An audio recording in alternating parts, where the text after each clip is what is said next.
رب نے فرمایا وَمَا لِأَحَدٍ عِندَهُ مِن نِعْمَةٍ تُجْزَى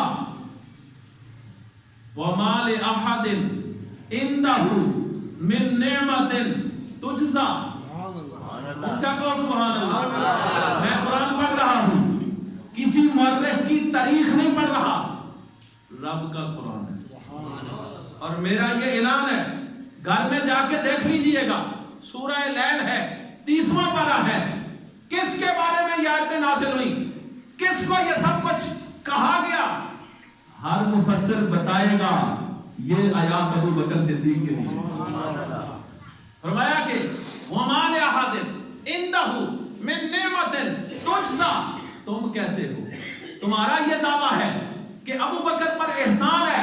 فرمایا نا ابو بکر کے پاس کسی ایک کی بھی ایسی کوئی نیکی نہیں ہے کہ تجزا جس کا ابو بکر بدلہ دے. یا اللہ پھر ابو بکر یہ سب کچھ کرتا کیوں ہے؟ یہ کرتا کیوں ہے؟ یہ ایسے کام کیوں کر رہا ہے؟ اس کی وجہ کیا ہے؟ رب کا قرآن ہے. اِلَّا ابْتِغَاءَ، ابھی مقام نہیں بدلا، وہاں سے پڑھ رہا ہوں. اِلَّا ابْتِغَاءَ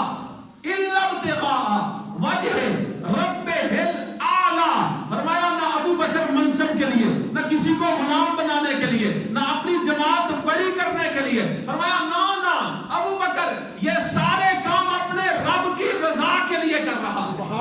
اس کو کوئی طمع نہیں ہے، کوئی لالچ نہیں ہے. آپ تم سمجھتے ہو کہ اس کا دماغ ٹھیک نہیں، اس کو عقل نہیں ہے. فرمایا اس کو عقل بھی ہے، سب کچھ ہے، لیکن اس کو پتا ہے بلال کو خریدوں تو رب راضی ہو جائے. یارو جس کی رضا مندی رب قرآن میں بیان فرمائے. اِلَّا ابْتِغَاءَ وَجْهِ رَبِّهِ الْأَعْلَى. اللہ فرماتا ہے کہ وہ یہ سارے کام کیوں کر رہا ہے؟ اس لیے نہیں کہ اس کو کوئی لالچ ہے، فرمایا اس لیے کہ میرا رب جو ہے وہ مجھ سے راضی ہو جائے. اللہ فرماتا ہے وَلَا سَوْفَ يَرْضَى.